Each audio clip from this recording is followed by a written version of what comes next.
और ये पढ़े लिखे नहीं है, तो इनको पता ही नहीं सम्मान क्या होता है, अधिकार क्या होता है, अपमान क्या होता है, भेदभाव क्या होता है। तो ज्योतिबा फूले ने उस दिन तय किया कि आज के बाद मैं अपना पूरा जीवन इन महिलाओं को और अछूतों को शिक्षित करने में लगाऊंगा। संकल्प, क्या संकल्प लिया कि आज के बाद मैं अपना पूरा जीवन इन महिलाओं को, इन बच्चियों को और अछूतों को, स्पेशली जिनको स्कूल में जाने का अधिकार नहीं था, इनको पढ़ाने में लगाऊंगा। और फिर उन्होंने सबसे पहले पढ़ाया अपनी पत्नी को, मां सावित्रीबाई फूले। ये पहला संकल्प ज्योतिबा फूले ने लिया। फिर मां सावित्रीबाई फूले को पढ़ाया। जब मां सावित्रीबाई फूले को उन्होंने पढ़ाने का प्रयास किया तो तमाम धर्म के ठेकेदारों ने कहा कि अगर महिला पढ़ेगी, गौर करना, मैं तुम्हें बता रहा हूं, तुम्हारे काम आएगी, परंपराओं के नाम पे कहा अगर महिला पढ़ेगी तो इस प्रदेश में अकाल आ जाएगा, बाढ़ आ जाएगी, सूखा पड़ जाएगा, बड़ी बड़ी गंभीर बीमारियां आ जाएंगी। तो ज्योतिबा फूले ने कहा कि आए या ना आए, लेकिन मैं इसे पढ़ा के रहूंगा। और अंत ये हुआ, पंचायत हुई, उनके पिता ने उन धर्म के ठेकेदारों की बात मान के मां सावित्रीबाई फूले और ज्योतिबा फूले को घर से निकाल दिया। लेकिन संकल्प लिया था। तो दोनों ने अछूत वर्ग की महिलाओं को, बच्चियों को और इवन महिलाओं की, किसी भी जाति की महिलाओं को पढ़ाना शुरू किया। और जब वो मां पढ़ाने के लिए जाती थी तो ऊंची जाति की महिलाएं उनके ऊपर गंदगी, गोबर, कूड़ा फेंक देती थी। तो मां सावित्रीबाई फूले इसका उपचार, इसका करने के लिए एक साड़ी बैग में लेके जाती और एक पहन के जाती। वो जो साड़ी गंदी होती उसको बदल लेती, अच्छी साड़ी में पढ़ाती और फिर वो गंदी साड़ी पहन के फिर घर जाती। इसके एवज में उन्हें कोई पैसा नहीं मिलता था, लेकिन उनके मन में संकल्प था कि हमें बच्चियों को, महिलाओं को पढ़ाना। इस तरह उन्होंने 18 स्कूल खोले। कितने स्कूल खोले? तो ये कहते हैं अगर तमन्ना अगर सच्ची हो तो रास्ते हजार होते हैं, और तमन्ना अगर झूठी हो तो बहाने हजार होते थे। घर से निकाल दिए गए, अपमानित हुए, कोई भी मुसीबत उनका रास्ता नहीं रोक पाए। उन्होंने 18 स्कूलों खोल के बच्चियों को पढ़ाने का काम किया। फिर 1890 में ज्योतिबा फूले चले गए बीमार होकर, और 1891 में भारत की धरती पे एक महापुरुष पैदा हुए जिनका नाम था डॉक्टर बाबा साहब अम्बेडकर, जो महाराष्ट्र में पैदा नहीं हुए, जो पैदा हुए मध्य प्रदेश में, इंदौर, मऊ, छावनी में, और स्कूल के बाहर बैठ के पढ़े। मटकी छूने का, जैसे आपके यहाँ है अभी, है ना, इंद्र मेघवाल की हत्या की गई, देखा आपने, मूछे रखने पे हत्या। मटकी छूने की आजादी उन्हें नहीं थी तो कई बार प्यासे रह जाते, फिर भी संकल्प ले लिया कि जिस मटकी को मुझे नहीं छूने देते हो, ये जो गैर बराबरी पर आधारित व्यवस्था, इस पूरी व्यवस्था को जला के राख कर दूंगा। और दुनिया में जाके पढ़े, दुनिया के सबसे बड़े विद्वान बने। और एक समय आया कि 2 साल 11 महीने 18 दिन में भारत का संविधान लिखा, दुनिया का सबसे बड़ा संविधान। और वो संविधान सिर्फ संविधान नहीं, कोई किताब नहीं है, भारत का संविधान एक ऐसा ग्रंथ है जो गैर बराबरी की हर बात को खत्म करता है और गरीब हो, अमीर हो, सबको समान अधिकार देता है। कोई किसी जाति धर्म का हो, सबको पढ़ने की, लिखने की, आगे बढ़ने की, उपासना की, प्रार्थना की, सबकी स्वतंत्रता देता है। लेकिन आज भारत में क्या हो रहा है? अगर अपराध हो जाए, जैसे अभी आपके यहाँ 4 साल की बच्ची का एक मामला अगर आपने सुना है आपने, उनकी मां कल आंदोलन कर रहे हैं वो लोग मालिक मुझे मिले आज सब लोग, उस माँ पे क्या बीत रही होगी जिसकी 4 साल की बच्ची के साथ इतना बड़ा अन्याय हुआ। सोचो अपने दिल पे। जितने लोग यहाँ बैठे जो नौजवान है वो सोचे कि वो मेरी बहन है छोटी सी, और अपने दिल पे हाथ रख के देखे कैसा महसूस होता है। जो बुजुर्ग यहाँ है वो महसूस करे कि वो उनकी पोती है, और जो मेरी उम्र के वो महसूस करे कि वो उनकी बच्ची है। देखो कैसी महसूस होती है जब आपकी बच्ची के साथ इतना अन्याय होता है, और देखो उस परिवार पर क्या बीत रही होगी। अब मैं ये कह रहा था आपसे कि संविधान जन्मसिद्ध अधिकार देता है न्याय का, कि हर व्यक्ति को न्याय मिलना चाहिए, लेकिन राजस्थान में कुछ अजीब है। आरोपियों के समर्थन में पंचायत होती है, आरोपियों के समर्थन में रैलियां निकलती हैं, और पीड़ितों को न्याय के लिए आंदोलन करने पड़ते हैं, और पीड़ितों की आवाज उठाने वालों को 4-4 बार उदयपुर से जोधपुर से पकड़ के दिल्ली छोड़ के आते हैं। इसलिए मैं मानता हूं कि संविधान पे खतरा है। जब कोई अपने हक की बात करता है झूठे मुकदमे लगाते हैं, जेल डालते हैं। सीबीआई, ईडी, इनकम टैक्स का, चाहे केंद्र की सरकार हो या राजस्थान की, सारी सरकारी मशीनरी का दुरुपयोग करते हैं। गरीबों के बच्चे पढ़ लिख के माँ बाप पेट काट काट के पढ़ा रहे हैं, जमीन गिरवी रख रख के पढ़ा रहे हैं, कर्ज ले लेके पढ़ा रहे हैं, और पेपर के पेपर बस में बैठ के लीक हो जाते हैं, और बच्चे तमाशा देखते रहते हैं। नेताओं की औलादें लग जाती हैं, विधायकों के रिश्तेदार लग जाते हैं, पैसे वालों के बच्चे लग जाते हैं, और गरीबों के बच्चे अपने कलेजे में हाथ रख के रह जाते हैं कि क्या करें। मगर मैं ये मानता हूं कि इसके लिए वो जिम्मेदार नहीं, इसके लिए हम जिम्मेदार हैं। कैसे ये जाना? अभी अभी बिहार में जातिगत जनगणना हुई।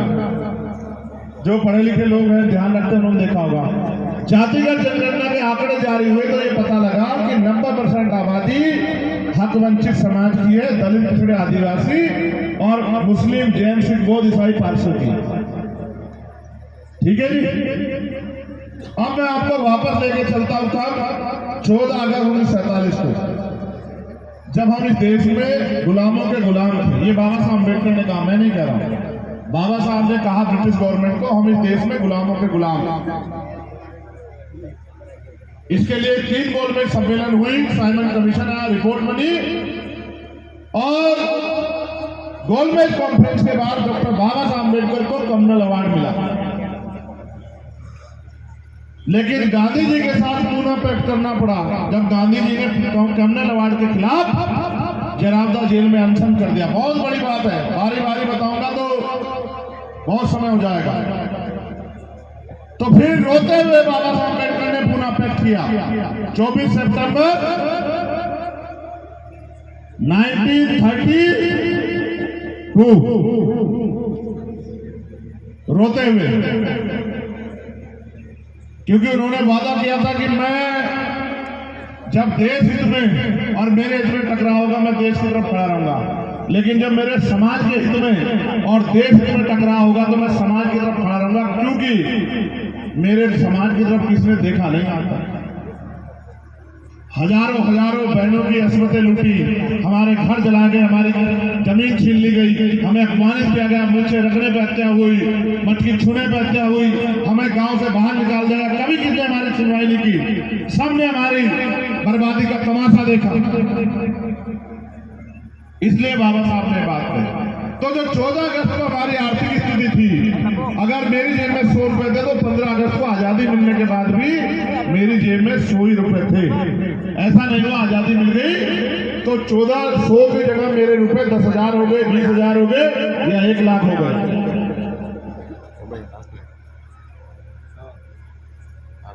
26 जनवरी 1950 को जब संविधान आया तब यह तय हुआ कि देश के वंचित शोषित समाज को भी बराबरी के अधिकार, स्वाभिमान, सम्मान मिलेगा।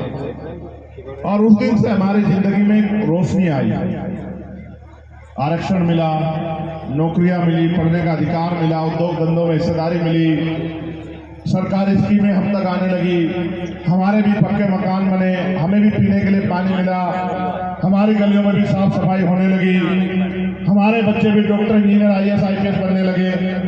ये परिवर्तन आया संविधान से। लेकिन आजादी से 15 अगस्त से परिवर्तन इतना बड़े पैमाने पे नहीं आया। तो जैसा मैंने कहा कि मैं मानता हूं कि अगर हमारे साथ जो अन्याय हो रहा है उसके जिम्मेदार हमें, उसका एकमात्र कारण ये मैंने बताया कि बिहार में जनगणना हुई। जब लोकतंत्र आ गया 1952 में, लोकतंत्र के मायने क्या होते हैं? प्रजातंत्र, लोकतंत्र, लोकतंत्र यानी कि जनता का राज, प्रजातंत्र यानी कि प्रजा का राज।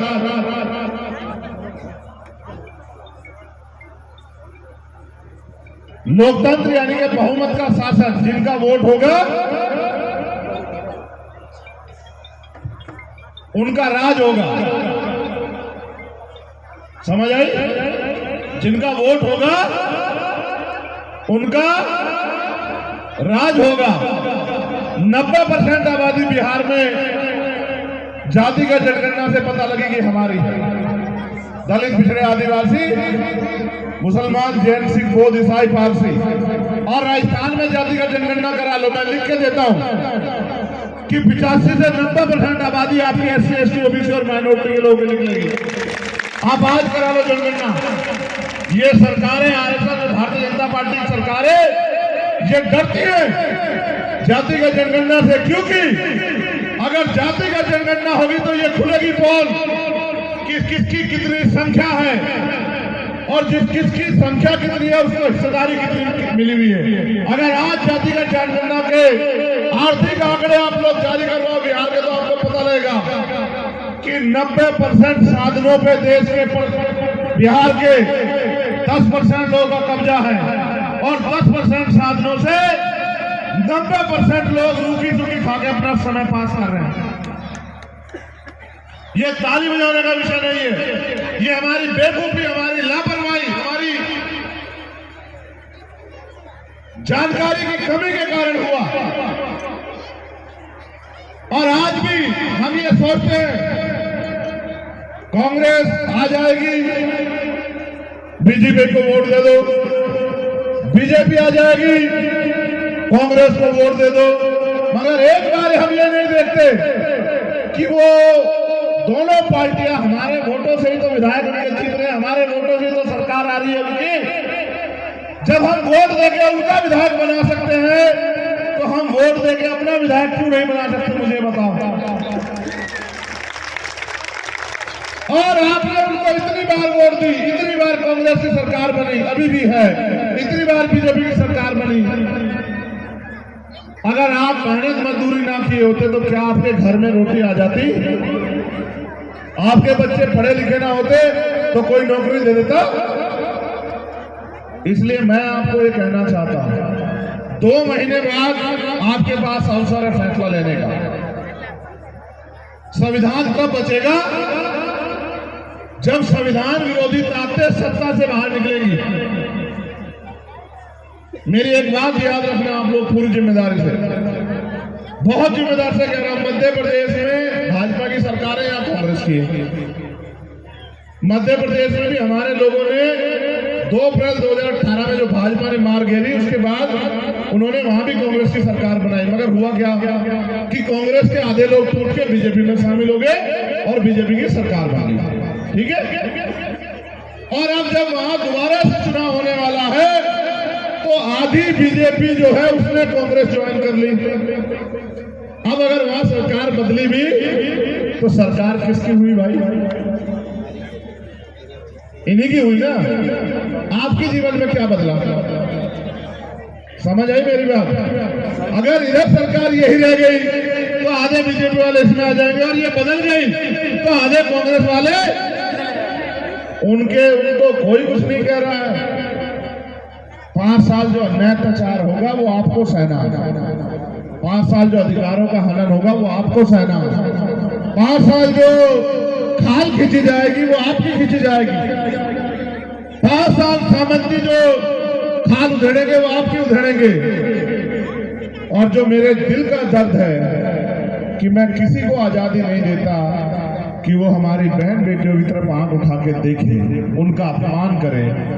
इसलिए मैं आपसे कहने के लिए आया हूं, आपको फैसला करना है। अगर आपने गलत निर्णय लिया किसी भी स्वार्थ में तो अगले 5 साल जो अन्याय होगा उसके जिम्मेदार आप होंगे। हमारे बच्चों के भविष्य के साथ जो धोखा होगा उसके जिम्मेदार आप होंगे, और हमारी जो पगड़ी उछाली जाएगी उसके जिम्मेदार आप लोग होंगे।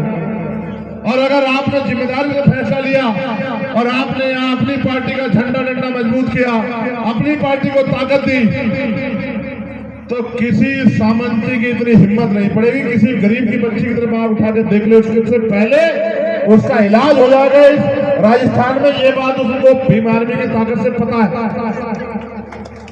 इसलिए मैं आपसे कहना चाहता हूं, अगर पगड़ी पहनाते हैं तो पगड़ी की लाज भी रखें।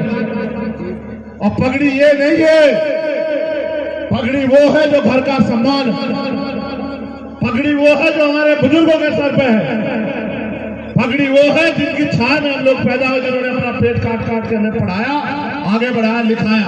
अगर आज उनकी पगड़ी की रक्षा हम लोग नहीं कर सकते हैं तो फिर हमारा जीवन बेकार है। अगर हम पढ़ लिख के डॉक्टर इंजीनियर IAS IPS बन गए और अपने समाज का हाथ पकड़ के उनको आगे नहीं बढ़ाते तो हमारी पढ़ाई बेकार है, हमारी कामयाबी बेकार है।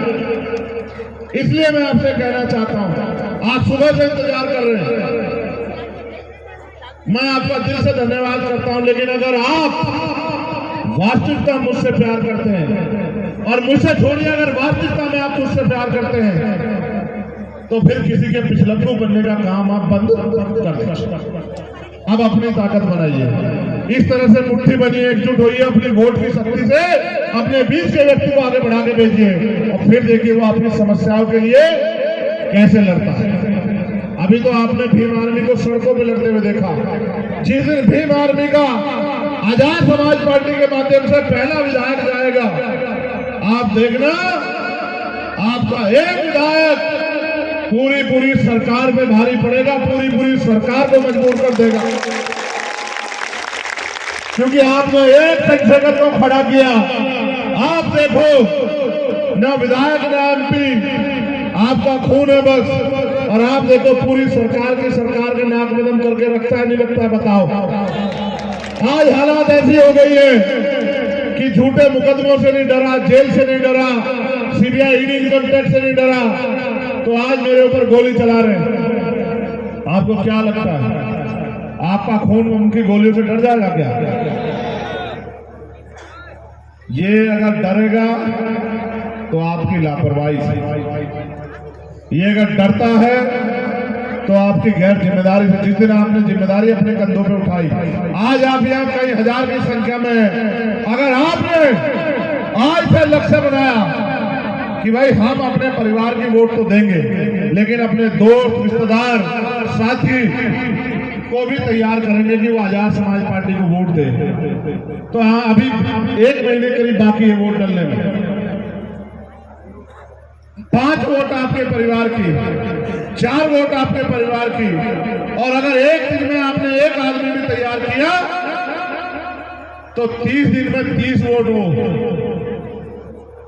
आज आप यहाँ कई हजार की संख्या में इससे 30 की गुना करके देखो, आपको पता लग जाएगा कितने वोट आपकी पार्टी को पड़ेंगे।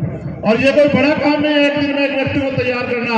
हम सदियों उनको वोट देते रहे और फिर 5 साल रोते रहे। मेरी माँ बहनों, ये वोट की शक्ति ना हो, आपकी बस्तियों में कोई पैर ना रखे। ये वोट की ताकत है तो लोग आपके पैर छूते हैं, आपको ताई चाची कहते हैं, बहन कहते हैं, आपके लिए योजनाओं की बात करते हैं। अगर वोट की शक्ति ना हो, आज भी इतनी छुआछूत है कि कोई हमारी बस्ती में आकर ना खड़ा हो। इसलिए मैं आपसे कहना चाहता हूं कि 2 दुश्मन को पहचानो, और ये भी पहचानो। माने और काशीराम साहब कहा करते थे कि दूसरों के महलों से अच्छी होती है अपनी झोपड़ी, उसमें आदमी मालिक होता है। ये आपका घर है, यहाँ आप मालिक हैं और बाकी जगह आप किराएदार हैं, और जिस दिन चाहेगा मालिक कहेगा कहीं भी अपना निकलो, कहीं भी ठिया देखो। आप ये बताओ, किराएदार बन के कब तक रहना चाहते हो? किराएदार बन के रहोगे या मालिक बन के रहोगे, बताओ? तो मालिक अपने घर की रक्षा खुद करता है नहीं करता है, बताओ? मालिक अपने घर के तमाम तरह की परेशानियों को खुद दूर करता है नहीं करता है बताओ? अपने घर में रोटी कपड़ा मकान की व्यवस्था मालिक खुद करता है नहीं करता है बताओ? अपने घर की साफ सफाई मालिक खुद करता है नहीं करता है बताओ? तो जब आप मालिक हो तो भाई काम कौन करेगा? समझ रहे? नारे लगाने से ऊर्जा तो पैदा हो जाएगा, लेकिन उस ऊर्जा को अगर डायरेक्शन ना मिली तो खराब हो जाएगा। आपने आज का पूरा दिन दिया, यहां से संकल्प लो कि कल से हम हर आदमी, एक आदमी को जो हमारे साथ नहीं था अभी तक, उसको तैयार करेंगे और 30 दिन तक हमें 30 आदमी तैयार करने हैं। और फिर देखो आप कैसे आपके यहाँ विधानसभा में वोट हमारा और राज हमारा कैसे नहीं होता। अभी तो ये है कि वोट हमारा और राज तुम्हारा, और अगर आपने मेरे हिसाब से काम किया तो क्या होगा पता है? वोट हमारा और राज हमारा। और आप ये बताओ, जब राज हमारा होगा तो क्या आपको किसी के आगे हाथ फैलाना पड़ेगा? नहीं। क्या अन्याय पहले तो होगा ही नहीं, अगर हो गया तो कोई आरोपी बच जाएगा? क्या धरना प्रदर्शन करना पड़ेगा? आप बताओ, मुख्यमंत्री धरना प्रदर्शन करते हैं क्या? कोई मंत्री धरना प्रदर्शन करते हैं क्या? जब विधायक और मंत्री आपका होगा तो वो धरना प्रदर्शन करना पड़ेगा क्या? मैंने कल कहा था पाली में और आज आपसे कह रहा हूं, जितनी समस्याएं आपके पास हैं उनको एक कागज पे लिख के मुझे दे दो और फिर अपने काम पे लग जाओ और अपनी ताकत बना लो। 6 महीने में आपकी हर समस्या का अगर समाधान न कर दिया तब फिर आप आके मुझे कह देना कि भाई ये गलत हो गया। 6 महीने, 5 साल का काम नहीं है, मतलब ही नहीं 5 साल का, 6 महीने में। और क्यों? क्योंकि मैं पढ़ा लिखा वकील आदमी हूं, मैं जानता हूं कैसे समाधान होगा। बाकी लोग कहेंगे समस्या है समस्या है समस्या है, और मैं आपसे कह रहा हूं कि समाधान है। आप मुझे कागज पर लिख के दे दो जो भी आपकी मांग हो, बस एक मांग ना लिखना किसी मरे हुए आदमी को जिंदा करने की, ये शक्ति नहीं है। समझ रहे? ये ताकत नहीं है लोकतंत्र में। बाकी आप सारी मांग लिख दो, आप लिखो हमें जमीन चाहिए, तो सारी बंजर भूमि मपाई होके भूमि लोगों को हम लोग 6 महीने के अंदर बंटवा देंगे। आप लिखो कि हम पे रोजगार नहीं है, सरकारी प्राइवेट खेती छोटे व्यापार उद्योग धंधे मैन्युफैक्चरिंग इतने काम निकाल के देंगे कि घर में माताओं बहनों तक रोजगार पहुंचेगा। नौजवान भाई को छोड़ ही दो। आप ये कहो कि हमारे साथ ये छल हो रहा है, ये अन्याय अत्याचार हो रहा है, मैं लिख के देता हूं कि अन्याय की सोच रखने वाला आदमी भी जेल के बाहर नहीं रहेगा, वो भी जेल में अंदर रहेगा, और उसको बढ़ावा देने वाले भी जेल के अंदर रहेंगे। एक समस्या बताओ जिसका निवारण ना हो। आप कहो कि हमें पढ़ाई कर लिए लेकिन अच्छी पढ़ाई नहीं हो रही और जेब में पैसे लिए। मैं आपको कहता हूं सारी पढ़ाई जितनी आप करना चाहते हो MBBS MD तक, उसकी पूरी व्यवस्था हम लोग करा के देंगे निःशुल्क। आप करो, अपनी ताकत बनाओ। आप कहते हो कि भाई मेरे घर में एक आदमी बीमार है, मेरी जेब में पैसे नहीं है, तो जब सरकारी कर्मचारियों का इलाज फ्री हो सकता है, नेताओं का इलाज फ्री हो सकता है, तो राजस्थान की आम जनता का इलाज भी फ्री में हो सकता है, इसकी व्यवस्था भी हो सकती है। ये भी कोई बड़ा काम नहीं है। आप मुझे समस्या बताओ क्या है जो अपने जीवन में समस्या? आप पे मकान नहीं, पक्का मकान बना के देगी सरकार। आप बताओ क्या है जो नहीं है? आपको एक बात बताकर मैं अपनी बात को खत्म करूंगा। ये आजकल नई नई योजनाएं आई है सरकार की, और हमारे लोग कह रहे हैं सरकार दे रही है। जान लो सरकार देती कहां से? आप और मैं, हम सब लोग देते हैं टैक्स। मैंने भी यहाँ से डीजल और पेट्रोल गिरवाया इस यात्रा में। हर चीज पे टैक्स है, यहाँ तक दूध दही पे भी टैक्स लग गया। वो जो टैक्स का पैसा, जैसे 100 रुपए का सामान खरीदा 28% GST है, 100 रुपए का सामान खरीदने पर 28 रुपए सरकार के खाते में जाते हैं। आप और हम सब लोग जो टैक्स देते हैं वो सरकार की तिजोरी होती है। उस तिजोरी में से पैसा निकाल के सरकार हमारे ऊपर खर्च करती है। सरकार का कोई व्यापार नहीं है, सरकार कोई नौकरी नहीं करती, ना सरकार अपनी जमीन बेच के लाता है मुख्यमंत्री या कोई और। आपका पैसा आपके ऊपर लगता है, आप टैक्स नहीं दोगे, आप पे मुकदमा, आपको जेल भेज देंगे। लेकिन आपके टैक्स का पैसा सरकार लूट लेगी, आपको नहीं देगी, कोई कुछ नहीं कह सकता। थोड़ा और आसान करके समझाता हूं। ये जितनी बच्चियां हैं, इन्होंने थोड़े थोड़े पैसे इकट्ठा करके मेरी जेब में 1000 रुपए डाले। ये सरकार का कोष है, तिजोरी। अब इन 1000 रुपए का मेरी जिम्मेदारी ये है, जनता ने मुझे चुन के भेजा, इन 1000 रुपए को आपके ऊपर खर्च करना है। 200 रुपए एजुकेशन पे, 200 रुपए हेल्थ पे, 200 रुपए सिंचाई पे, 200 रुपए सड़क पे, इस तरह से पैसे खर्च करना है। सरकार टैक्स जो आता है उसका बहुत कम पैसा खर्च करती है आम जनता पे, और बाकी पैसा खर्च करती है अपनी पार्टियों पे। अगर आपने मुझे 1000 रुपए दिए और मैंने 200 रुपए खर्च कर दिए, तो मैंने आपको कुछ दिया या आपने मुझे दिया, बताओ। और सरकार आपके साथ ऐसा ही तो कर रही है। हर व्यक्ति एक महीने में कम से कम 1000 रुपए ज्यादा का टैक्स भरता है सरकार को, और सरकार आपको 200 रुपए का राशन दे कहती है हम आपको राशन दे रहे हैं, 800 रुपए जेब में रखती है। आप कह रहे हो कि भाई सरकार बड़ी है, उनको तनख्वाह मिलती है सर, और आपकी जेब कटती है। आप अभी लोकतंत्र को समझ नहीं पाए हो ना, इसलिए उनको वोट देकर उनको आगे बढ़ाते हो और अपने आप हाथ फैला के सोचते हो आपकी जिंदगी बदलेगी। इसलिए मैं आपसे कहने के लिए आया, अब अपने खिलाफ फैसले लेने बंद करो। अब अपनी बर्बादी के जिम्मेदार बनने बंद करो, अपने घरों में आग लगाना बंद करो। और ये बंद तब होगा जब आप उनको वोट देना बंद करोगे और अपनी पार्टी को वोट दोगे, तब ये बंद हो जाएगा और आपके रास्ते खुल जाएगा। इसलिए मैं आप सबका धन्यवाद करूंगा और आपसे आग्रह करूंगा कि इस बार जब चुनाव आए तो आप अपनी पार्टी का झंडा डंडा पकड़ के रखना मजबूती से, और आजाद समाज पार्टी के केतली निशान पे वोट करना। कौन से निशान पे? कौन से निशान पे? नहीं, जोर से बताओ। नहीं नहीं, अब ये पीछे वाले सो गए, इनसे सुनूंगा मैं। आपसे ज्यादा बात तो मेरी, ये बताओ। देखो सबसे तो बहुत जोर जोर चिल्ला रहे थे।